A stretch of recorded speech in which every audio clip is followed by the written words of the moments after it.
All right, so we are here with you. It is Rosalind and I from DPI. We just finished a really great webinar. This is the year that you write the book. And can you believe we forgot to hit record? So what we are going to do is just go back through the slides, the information that was shared, so that you are inspired to make this year be the year that you write the book. All right. So it's hosted by DPI. We are a consulting firm that offers leadership training and resources to business leaders, um, from strategy and holding individuals accountable. This is how you are able to get in contact with us. If you have any questions that may pop up after hearing the information that we share. So we had three speakers, Rosalind Rice, as well as Mia, and then Deanna Novak. And so we're just going to review. Deanna wasn't able to be with us, but she is the one that kicked us off. There were about four parts to our webinar. Deanna debunking writing myths. Rosalind talked about her writing experience. We had a time of reflection, and then Mia talked through your book as a brand. And so let me just introduce Deanna. She is an author, ghostwriter, editor, innovator, and entrepreneur with 20 years of experience combining legal and journalism backgrounds with entrepreneur skills. She is the owner of The Right Journeys, where they offer writing, ghostwriting, coaching and training, as well as editing. She graduated from the University of Miami and also received her Juris Doctorate from Nova Southeastern. So we asked Deanna some questions. Rosalind is going to ask me the questions, and then I'm going to provide the answers that Deanna gave to us. Yeah. So some of the myths that we hear from aspiring authors are, I need more time. I need more time so that I can, successfully write this book. And I know at some point Deanna is going to be watching, so I'm going to read her answer word for word. So it says almost every author she works with thinks that writing a book requires this long, uninterrupted writing days. And she says no one has time for that. For busy professionals, consistent progress usually looks like just short, repeatable pockets of work, whether it's 20 to 30 minutes a few times a week. Use it intentionally. Real progress comes from the momentum that is built through that reputation. And so most authors really don't need more time like they think they do. What she shared is that you need a clear starting point and a realistic schedule to which you can hold yourself accountable.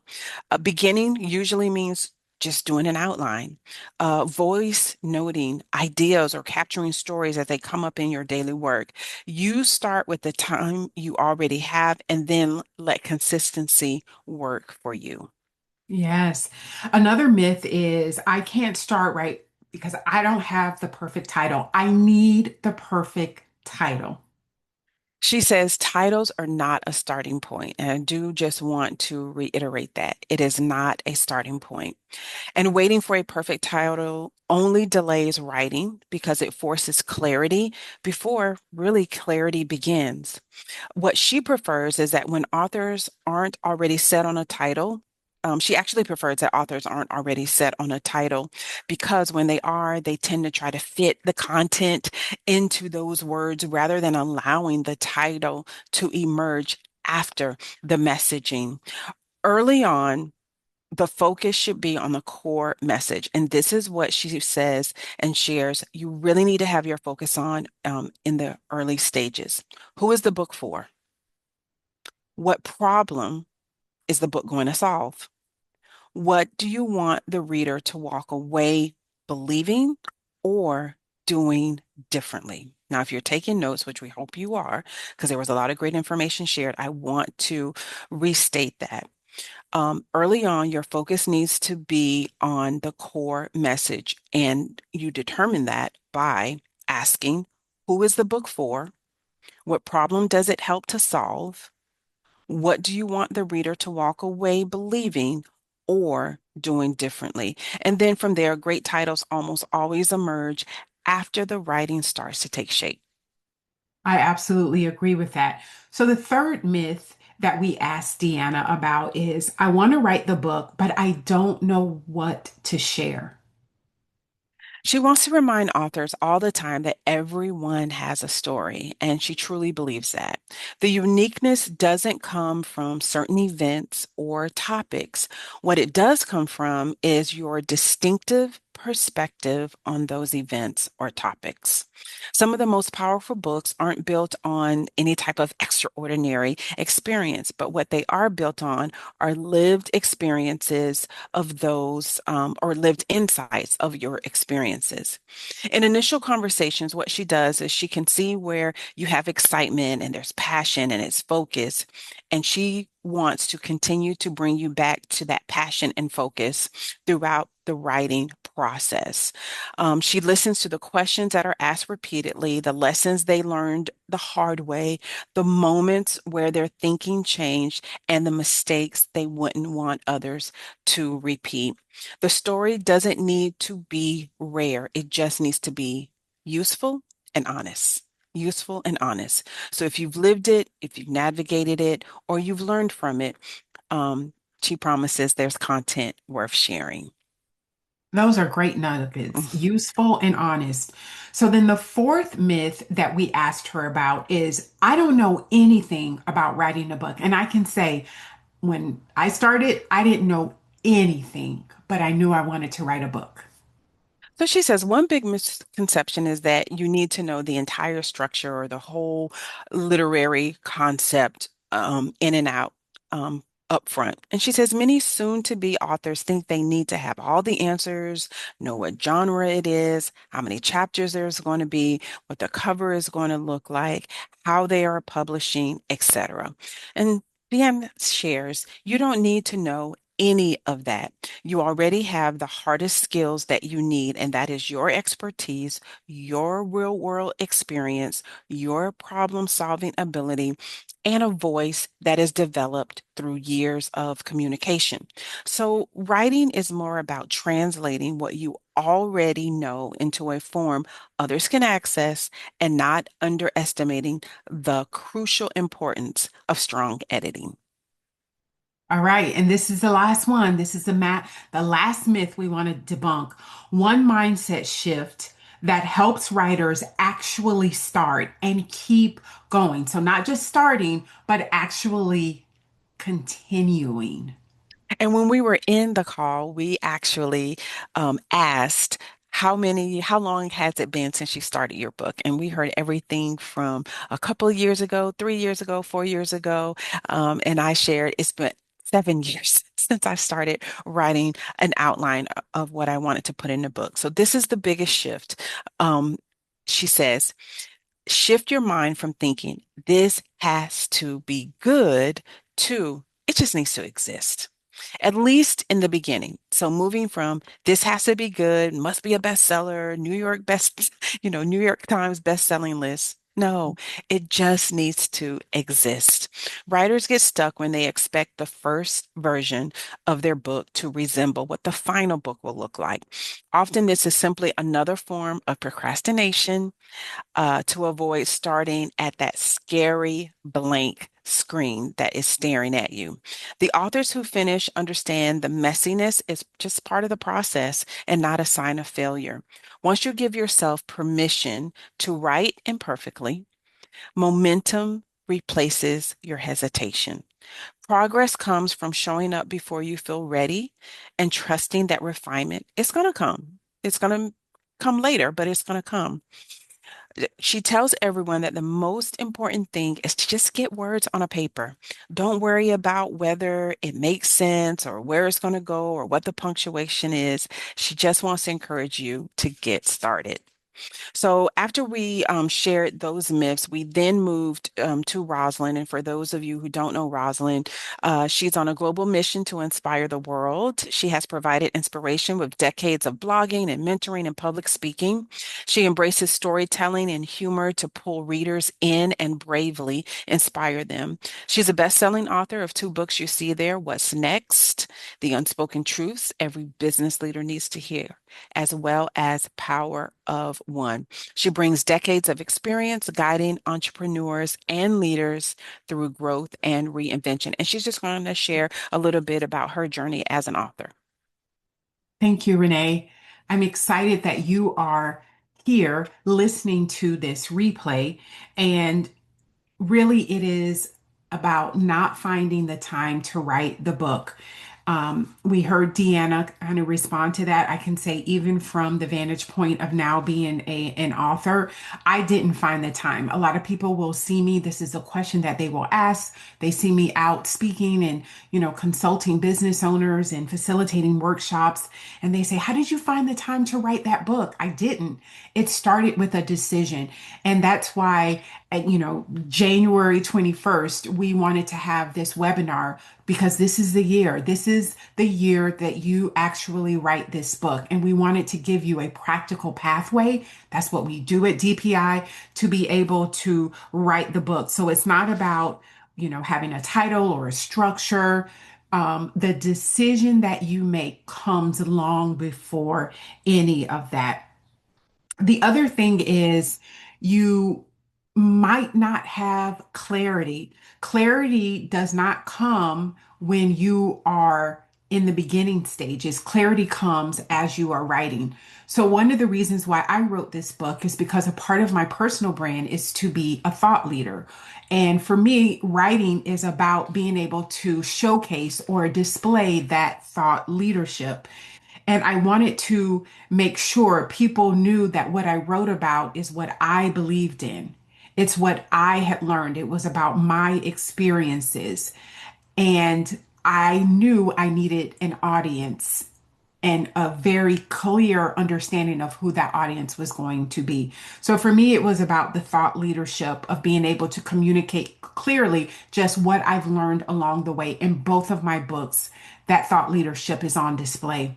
Now, books are very much like businesses. And I think some people are surprised when you hear that you gain a new title. I remember when I sat in my first author club and they said, we want to introduce you to Rosalind, our newest author. And I just kind of looked like, who are they talking about? But yes, as an author, books are very similar to starting a business. You will need to have a business when you start your book or as you launch your book. So it needs a plan, it needs to have a clear audience. Your book is not for everyone. You need to have a vision of who you want to impact with your book, but you also want to set a realistic timeline. For me, I knew that once I had a final manuscript, on average for both books, it takes about 6 to 9 months, just to kind of give an average of what it has taken in my personal journey. You want to be clear about who you are writing this book for, this clarity. It doesn't come before you are writing, right? The clarity that you need comes while you are writing. So it's important that the first step is for you to start writing, just like Deanna said. But I put this image here for you to think about as your book is being passed around at a book club. Who's going to be sitting there? What are their interests? What are their hobbies? What are they struggling with? What do they know? What are the goals that they've set for this year? You want your piece of literature to be able to speak and resonate with the people that might be in a book club. And so for me, this was just a great visual to be able to understand who that reader actually is. The number one rule is just start writing. I remember when my husband gave me a laptop and he had inscribed on it, just start writing. Those words have reverberated within my spirit and my soul. Because that truly is the number one rule. You want to just start writing, really thinking about who's going to be sitting across from you and reading your book. Not only that, what problem are you going to solve, right? What life experience are you going to share? What experience is going to connect you with that audience? Don't overanalyze it when you just start writing. Don't try to form it into chapters. Don't try to proofread it. Don't try to have polished pages and organized sections. The clarity comes while you write. You want to just start writing. and start with little fragments. Maybe there is something that happens and you remember, there's a memory, or you're inspired by somebody's words.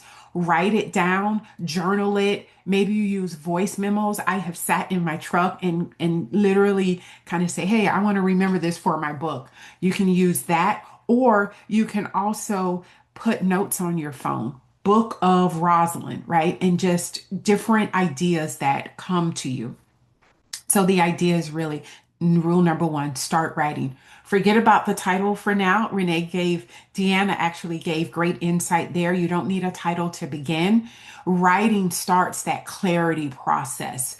And then outline your thoughts. Like if you were like, okay, let me just write down in my 30s, in my 40s, when I was laid off, when like just start outlining different experiences that you have. And we actually had a reflection moment during our webinar. Writing is a habit. What builds that grit or that consistency is you got to do it. So after you start, you want to continue to do it. So writing is a habit. It's not about being talented, but it is definitely about building that habit. And I think about that book, Atomic Habits, if you feel like you struggle with, I start something, but I just can't finish. Atomic Habits by James Clear is a great book to read. 5 minutes every day beats waiting for the perfect weekend. That is what I would wait and say, oh, on a Saturday, I'm gonna write from 9 to 11. I'm gonna be so inspired. And the first weekend that I didn't do it, it just kind of like stagnated my process. I felt like lied to myself. So if it's 20 to 30 minutes every other day, 20 to 30 minutes once a week, just build a rhythm because those daily actions compound over time. So this was a part of the reflection exercise. And Renee, I really felt like everyone enjoyed being able to just give a moment for them to think about a moment that really changed, that was an inflection point in their life, where it might have been a milestone event where they think of life as before that event or after that event. Like, let's say the pandemic as an example. We remember life before the pandemic and we remember life after the pandemic. So we gave time to think about a childhood experience, a career shift, a failure or a challenge. I remember for me, the career shift, being laid off, went from being in corporate America to owning my own business. That's what I wrote about, or a personal or professional decision. So, Renee, what did you think about during your reflection moment? Yeah, during that time, I thought about when we lost our father. Mm, So, because there was that, especially when you explained it as that stark moment yeah. before and then after. And so for me, it definitely was at the loss of our father. Even though it's been, almost 23 years or however long it's been. So that was great. It seemed though that was really a great question for the individual who maybe doesn't even know, like, what am I going to write about or what I Yes. want to put pen to paper about. But most of the individuals that were in the webinar, they've already started, and so they know what their book is going to be about. And then you also, Rosin, shared during the webinar this is good if you're doing like a nonfiction book, but then you also talked a little bit about if you're doing a fiction and writing a story with plot and Mhm. twist and all of that, and so how it may look different in Yeah. from an inspirational standpoint.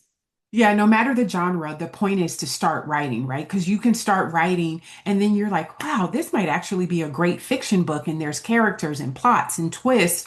Or you might decide that you're going to do children's literature. So the Right. point is you start writing first and then the genre, the title, right? The clarity comes after you start writing. But once you have that kind of reflective moment, and even for those that are already on the writing journey, it's important to know the book is not about you. The book is about the reader. In the same way as a business, your business isn't about you, it is about the actual customer clients that you are going to be serving and working with. So when you already have kind of that moment, think about what did that moment teach you that someone else is able to apply in their life? Why does that moment still matter to you? And then who could actually benefit from that story? And so that was a way for us to say it's not about expertise, it's about your lived experience and having that come to life.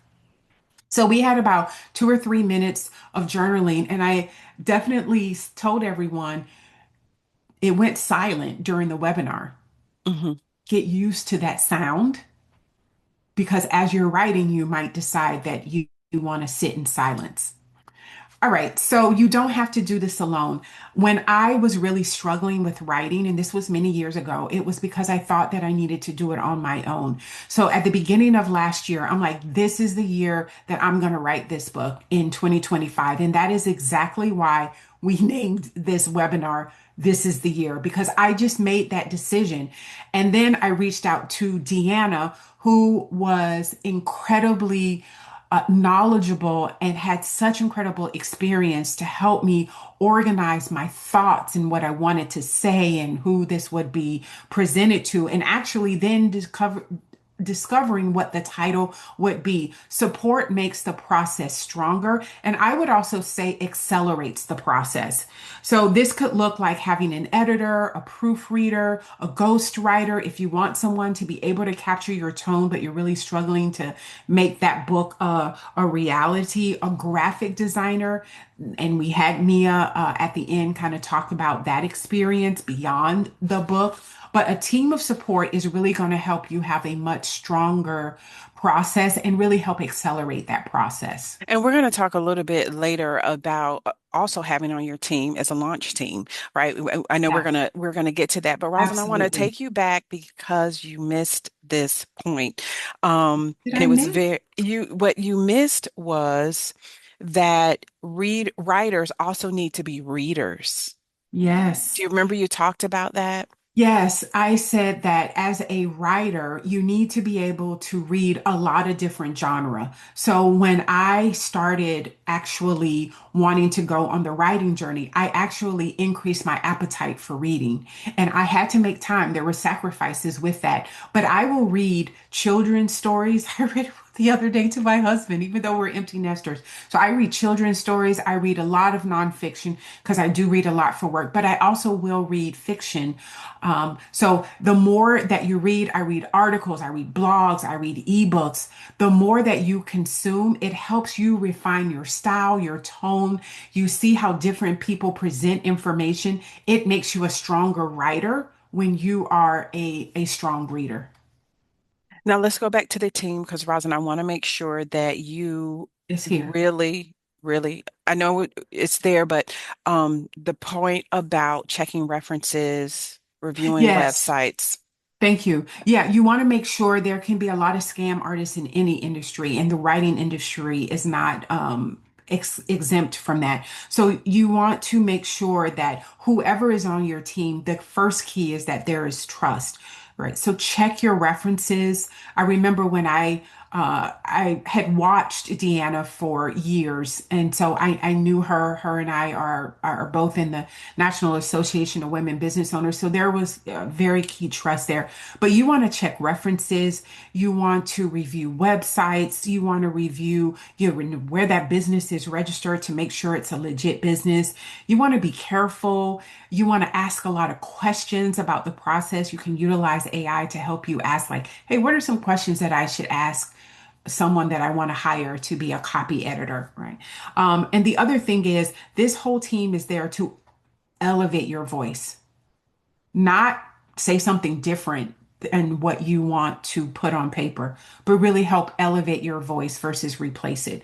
So having a strong team and being careful in that process is important. Thank you for Yeah, I just wanted to make that. sure that we didn't forget to share that. And I didn't say this, so this rewind is awesome. Delegation is strategy, not weakness. Oh, that's good. Yeah. Delegation is strategy and not weakness. All right, so let's talk through some publishing path. You have options. There's a lot of ways that you can become a published author. I've gone down the traditional path, which is where you're pitching your book to a literary agent. There are many that are out there. And I remember we were at a writing conference pitching an idea. It was a book that Renee and I were going to do together, received rejection letters that I still have. And so I decided to go down the path of self-publishing. I wanted to own control of my voice, my tone, what I was presenting, but also my royalties, which is the revenue that you receive from selling books. I decided to, once you publish, you have a publishing company that comes alongside you, but then you also have where you're going to distribute. So most publishing companies are able to help you with the distribution aspect of it. I chose Amazon because they are able to fulfill and send, but I also have the book on my own website because that's where you will make the most amount of royalty. So each of your paths will be unique to you. And so you take in information and decide what path you want to take. Regardless of your path, you want to make sure that you are protecting your work. I went an extra step in regards to having my book copyright with the Library of Congress. It is literally located in Washington, D.C. It is important for you to know as an author to know your rights. When you are writing a book, this is a piece of literature that you have put out. This now becomes a part of your estate plan. So you might want to talk to an estate attorney as well. But you will have an ISBN number. It almost looks like a barcode when you're buying something at a grocery store. But this is the unique identifier that this is your book. I have 10 of them. So, yes, there are more books to come that I have already purchased. But it's the ISBN number stands for International Standard Book Number. It's used globally. So this uniquely identifies it. Your book is your intellectual property that you are putting out there. So you want the highest level of being able to, for some of you, you might be trademarking the name of your book if that's a higher level of a way that you want to protect your work, but you want to treat this book as your intellectual property because that's exactly what it is. Building a launch team. Renee, I think you can talk a lot about this because you've been a part of a launch team. Once you have the manuscript, you've got it published, you've chosen the launch date, it is important that you activate a launch team. And I did this probably about 2 or 3 weeks in advance, like asked people who were engaged with my content. Of course, my sister was going to be on it, but a diverse group of individuals. So if you're mostly speaking to women, you don't want to have only, women on your launch team. You want to have men as well. You want to have different ages. You want to be able to have people who are in different types of businesses, depending on the literature that you're going to put out. But people who are going to be willing to share about your books, share it on their social media platforms, talk about it, maybe open doors for you to do book signings at different places that they know about. And really, you need them to be active on the first day. You get them excited. I remember making videos to really energize my launch team. But Renee, you can give your perspective of being on the launch team. Yeah, and I know you said the first day is the most important, but really it's the build up to it. Mhm. So you did a great job of keeping us informed on, 30 days out, 10 days out, the expectations were. You were sending us different emails to prepare us for launch day, really what you desired and wanted for us for launch day. And really, my responsibility on launch day and even leading up is, coming soon or, kind of putting that out there, any posts that you had, sharing them on social media. 12 o'clock in the morning on launch day, I am purchasing the book. I always like to at least feel like I am the first person to buy the book. Putting that on social media, sharing it across various platforms. Also, you provided to us a little proof. I don't know if it was like the first chapter or Yeah. whatever it was, so that we could really speak to what the book was about, and how we were impacted by the book. So I feel like it's a very important part. I did take it an extra step by helping to pull together a tour so that you could have book signings at various little shops and festivals and things of that nature, especially with your first book, Power of One. So it's just got to be a team that is going to be all in on the success of your launch. Yes. Now, this was a And be, question that came up, Rosin. I apologize, but before I forget it, was when do you launch? When are some of the ideal times to launch? Are you looking at the calendar to see if anything is competing with that date? What was your response? My response was, that's a great question. You don't want to launch on a holiday, right? You don't want to launch on a Friday before, Labor Day weekend. Don't launch on a holiday. Tuesdays and Wednesdays, as I've been told, both times I launch my book are the best days to launch book. If you get towards the weekend, people are already thinking about their weekend plans and activities. And Monday is just that day when people are settling back into their offices and into work or school. So Tuesday and Wednesday lend themselves to be the best day to launch books. That was the guidance I was provided twice now. Yeah, okay, perfect. So that was good. The other thing with the launch team, because this is your personal brand, right? This is you putting this book out. I provided scripts on what to say to make sure that there was streamlined and cohesiveness in how they promoted the book. So if you're able to provide sound bites or script is helpful as well. So you're not overbearing in your request. And Although how many people did you have for, for a launch team? How many people did you pull together? six. Okay. All right, so launching the book is truly only the beginning. Once it's published and it's out, and you're like, "Ooh, that was a lot of work." Yeah, it's just beginning. And the reason is because the launch is not the finish line. And that's why you want to plan ahead and think about your book is going to live for ages, but definitely in that first year, where are you going to have book signings? How are you going to sell your book? Let people know you're in. So for some of you, it'll be speaking engagements. For some of you, you'll launch coaching or consulting programs, right? So the publishing is only the book. It's important to think beyond the book. And our team at DPI is able to help you with that in regards to putting together a strategic plan so that you are able to get the best bang out of that launch period timeframe, which is, about a year. I remember when I did the Miami book fair, which is a huge international book fair, and that was just a fun time. So here's the final takeaway. Writers decide. It starts with the decision and then they begin. They begin what? They begin writing. Nothing else but just writing. No perfect sentences, paragraphs. You just start writing. So you write one page, one note, one story, but it starts today, right? We really press that. We want you to be able to start today because this is the year that you write the book. Yes, I love that. The You year. are so right. So after we had Rosin, this is where you can, of course, find her book. And she talked about reading different genres. So scan the QR code. You can go on her website to purchase the book or Amazon.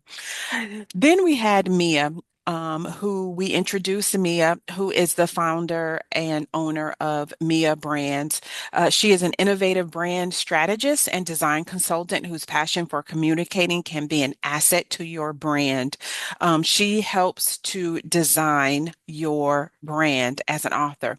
And she does that with strategic planning, captivating design, and a focus on sustainable growth that help to elevate your brand's narrative and ensure that it resonates with your audience. Her tailored approach is designed to stand the test of time, ensuring that your brand isn't just seen, but remembered. And so Mia talked a little bit about the branding, and I know, Rosin, you're going to share, and hopefully I won't lose my ability to control. But anyway, you shared how she walked you through the brand building of what's next and how the inspiration started with a chair. So I'll let you take it over from there. Yes. So when Mia was speaking, the inspiration, when I came into the room with her, we spent the entire day together. Mia knew exactly, that this was going to be designing the book cover. I wanted to utilize her services for that. But she really helped expand my mind into understanding all of the different elements that I could use that could accompany the book. So with Mia, it started with I knew that I had this green jacket. I knew that I wanted the cover to be color green. And when I walked in the room, It started with the chair. The chair was the exact same color as the jacket. And I said, yeah, this is God confirming that the cover of the book would be green. And so from there, we started with the different colors. She actually went on Amazon and she did a mock-up of the book cover for me to see how my book would look next to other best-selling business books, which that just like blew me away. But once we had the colors, the other thing was I let her read a portion of the manuscript, just like the introduction, and it gave her a great kind of synopsis of what the book would be about. From there, she says, hey, I want there to be this experience of that a business owner or business leader can understand that the laptop is filled with sticky notes. And she made that kind of front and center on the book. And as I saw this progression in her mind, I thought, wow, that's brilliant. And then the background are all these question marks, because when you're asking what's next, you have all these different questions. But Mia knew that I'm also a speaker. And so she really wanted to amplify my personal brand. So she redid my logo. She allowed me to have turnkey marketing assets, social media posts. I had a flyer that I was able to provide whenever I have a speaking engagement. I have postcards for when I go speak.